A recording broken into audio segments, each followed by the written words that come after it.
இவி வெஹிக்கிளில் ரெகுலராக கொடுக்குற ரேஞ்சை விட எப்படி எக்ஸஸாக ரேஞ்ச் எடுக்கிறது, அதாவது ரெகுலராக வர மைலேஜை விட இன்னும் மைலேஜ் எப்படி அதிகமாக எடுக்கிறது, டெவலப் பண்ணுறது அப்படின்றத பற்றி தான் இந்த வீடியோவில் நம்ம பார்க்க போகிறோம். அதுக்கான டிப்ஸை இந்த வீடியோக்குள்ளே கொடுத்துருக்கேன், வாங்க பார்க்கலாம். வணக்கம், நான் உங்கள் ராஜ்பரத். இன்னைக்கு நம்ம பார்க்க போகிறது டாட்டாவுடைய சக்ஸஸ்ஃபுல் ப்ராடக்டான ஆக்டிவ் பிளாட்ஃபார்மில் உருவாக்கப்பட்ட பஞ்ச் ஈவியினுடைய ஒரு இம்பார்ட்டண்டான ஒரு விஷயங்களை தான் நம்ம பார்க்க போகிறோம். அது என்ன முக்கியமான விஷயம் அப்படின்னு கேட்குறீங்களா? கேஇஆர்எஸ். கேஇஆர்எஸ் அப்படின்னா என்ன அப்படின்ற கேள்வி வருதா? கேஇஆர்எஸ் அப்படின்னா கைனடிக் எனர்ஜி ரிகவரி சிஸ்டம் அப்படின்ற ஒரு அப்டேட்டை பற்றி தான் நம்ம பார்க்க போகிறோம். இது நம்ம பஞ்ச் ஈவியில் கொடுத்துருக்காங்க. இதில் என்னென்ன விஷயங்கள்லாம் மைலேஜை எப்படி இம்ப்ரூவ் பண்ணுது, அதாவது ஈவியினுடைய ரேஞ்சை எப்படி இது அதிகப்படுத்துது அப்படின்றத பற்றி தான் நம்ம இந்த வீடியோவில் பார்க்க போகிறோம். வாங்க பார்க்கலாம். ஸோ இந்த கேஇஆர்எஸ் கைனடிக் எனர்ஜி ரிகவரி சிஸ்டமில் எப்படிலாம் ஃபங்க்ஷன் ஆகுது, இது எப்படியெல்லாம் நம்ம ரேஞ்சு இம்ப்ரூவ் பண்ணுதுன்றதை நாம் இப்போ பார்க்கலாம். இவி வெஹிக்கிளில் பேட்டரி எனர்ஜியை அதிகப்படுத்துறதுக்காகவும் ரேஞ்சை அதிகப்படுத்துறதுக்காகவும் கொடுக்கப்பட்டது தான் இந்த கேஇஆர்எஸ் அப்படின்னு சொல்லப்படுற இந்த கைனடிக் எனர்ஜி ரிகவரி சிஸ்டம். இது பேடல் ஷிஃப்டர் மூலயமா கொடுத்துருக்காங்க. ரொம்பவும் ஸ்போர்ட்டியான ஒரு லுக்கில் கொடுத்துருக்காங்க. ரைட் ஹேண்ட் சைடில் இருக்கிறது ப்ளஸ் ஆகவும் லெஃப்ட் ஹேண்ட் சைடில் இருக்கிறது மைனஸ் ஆகவும் கொடுத்துருக்காங்க. இதில் 3 டைப் ஆஃப் ரீஜென்ரேஷன் மோடு கொடுத்துருக்காங்க. Level 1, level 2, level 3. லெவல் 1 அப்படின்றது ஹைவேயில் யூஸ் பண்ணுறதுக்கான ஒரு ஆப்ஷனாக கொடுத்துருக்காங்க. லெவல் 1 அப்படின்னு நம்ம கொடுத்தோம் அப்படின்னா இந்த ரேஞ்சு கட் இப்போ 143 ரேஞ்சில் இருக்கிறது. லெவல் 1 கொடுத்தோம் அப்படின்னா ரேஞ்ச் 147 மாறுது. விச் மீன்ஸ் லெவல் 1 அப்படின்றது ஒரு மேக்ஸிமைஸ்டு மினிமமாக என்னெல்லாம் ரேஞ்சை எப்படி இம்ப்ரூவ் பண்ண முடியுமோ அந்த ரேஞ்சுக்கு தான் அது கொடுக்குது. இது ஹைவேக்கு மட்டும் தான் யூஸ் பண்ண முடியும். லெவல் 2 அப்படி கொடுத்தோம்னா 151 கிலோமீட்டர்ஸ், அதாவது ரேஞ்ச் இன்க்ரீஸ் ஆகுது. இது என்னன்னா சிட்டி டிரைவில் நீங்கள் இதை யூஸ் பண்ணலாம். ஸோ லெவல் 2 கொடுத்தீங்கன்னா கைனடிக் எனர்ஜி ரெக்கவரி சிஸ்டம் நமக்கு இன்னும் சப்போர்ட் அதிகமாக கொடுக்கும். ஸோ அதனால் ரேஞ்ச் இன்னும் டெவலப் ஆகும். லெவல் 3 கொடுத்தீங்க அப்படின்னா இது சிட்டி டிராஃபிக்கில் யூஸ் பண்ணக்கூடிய ஒரு ரீஜென்ரேஷன் சிஸ்டம். ஸோ இந்த சிட்டி டிராஃபிக்கில் நீங்கள் யூஸ் பண்ணீங்கன்னா மைலேஜ் இன்னமும் ரேஞ்ச் இன்னமும் அதிகமாகும். அதை நீங்கள் இப்போ லைவாக பார்த்துட்டு இருக்கீங்க.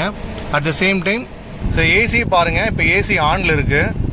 ஸோ ஏசியை சப்போஸ் நம்ம மேக்ஸிமைஸ் அல்லது மினிமைஸ் பண்ணுறோம், இல்லை ஏசியை ஆஃப் பண்ணுறோம் அப்படின்னா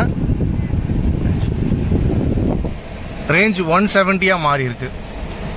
ஸோ எப்படியெல்லாம் நம்ம பேட்டரியினுடைய எனர்ஜியை ரீஜென்ரேட் பண்ணுறோமோ அதே மாதிரி சம்டைம்ஸ் பேட்டரியினுடைய எனர்ஜியை நம்ம சேவ் பண்ண வேண்டியும் இருக்குது. ஸோ அப்போது ஏசி நீடடாக இருந்தால் ஏசி யூஸ் பண்ணுங்கள். ஏசி நீடு இல்லாத ஒரு கிளைமேட்டில், ஃபார் எக்ஸாம்பிள் டிசம்பர் இல்லை ரொம்ப ஒரு கோல்டு சீசன்லாம் நம்ம ஏசி அதிகம் யூஸ் பண்ண மாட்டோம். ஸோ அந்த மாதிரி நேரங்களில் நீங்கள் ரேஞ்ச் அப்படியே டபுள் அப் த லெவலில் நீங்கள் இன்க்ரீஸும் பண்ணிக்கலாம். ஸோ அந்த ஒரு ஆப்ஷனும் இதில் கொடுத்துருக்காங்க. ஓகே, அண்ட் இன்னும் ரொம்ப இன்ட்ரெஸ்டிங்கான விஷயம், இந்த ரேஞ்ச் இம்ப்ரூவ் பண்றதுக்கு என்னெல்லாம் கொடுத்துருக்காங்க அப்படின்னு பார்க்கும்போது ஈகோ மோட், விச் மீன்ஸ் வெஹிக்கிளுடைய எனர்ஜியை சேவ் பண்ற ஒரு ஆப்ஷனாகவே இது கொடுத்துருக்காங்க. இந்த ஈகோ மோடு கொடுத்தீங்க அப்படின்னா ரேஞ்ச் மாறும். 153 இருக்கு. இப்போ இந்த ரேஞ்சில் நம்ம ஈகோ மோடு கொடுக்குறோம். Economy drive mode activated. இப்போ ரேஞ்ச் நீங்கள் இன்க்ரீஸ் ஆனதை நீங்கள் பார்த்துருக்கலாம். ஸோ எக்கனாமிக் மோடை நம்ம இப்போ ஸ்டாப் பண்ணிட்டு ஸ்போர்ட்ஸ் மோடை கொடுக்குறோம். Sports drive mode activated. இப்போ அகைன் ரேஞ்ச் நமக்கு டிக்ரீஸ் ஆகிறத நம்மளால பார்க்க முடியும். ஈகோ மோட்ல மறுபடியும் பண்ணுறேன். Economy drive mode activated. Economic மோட்ல போடும்போது 158 ஆகும். ஸ்போர்ட்ஸ் மோட்ல போடும்போது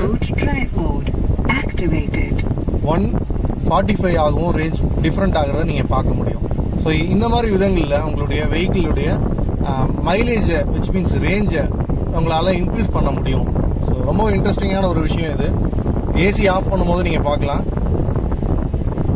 ஏசி ஆஃப் பண்ணோன்னா 161 கிலோமீட்டர்ஸ் நமக்கு ரேஞ்ச் எக்ஸஸாக கிடைக்குது. இதுதான் உங்களுக்கு சொல்ல வேண்டிய இம்பார்ட்டண்டான விஷயம் நான் நினைச்சேன். ஸோ இவி வச்சிருக்கிறவங்க இல்லை இவி வாங்க போறவங்களுக்கு நிறைய கன்ஃபியூஷன்ஸ் இருக்கும்.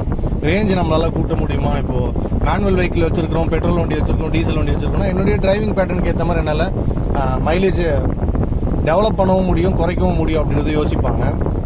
பட் இவியில் ரொம்பவும் அதிக பாசிபிலிட்டிஸ் நமக்கு கொடுத்துருக்காங்க. ஸோ இந்த மாதிரி விஷயங்களை நீங்கள் தெரிஞ்சுக்கிட்டீங்க அப்படின்னு நான் ரொம்ப சந்தோஷப்படுறேன். இது ரொம்பவும் உங்களுக்கு டிசிஷன் எடுக்கிறதுக்கு ரொம்ப யூஸ்ஃபுல்லாக இருக்கும். தேங்க்யூ.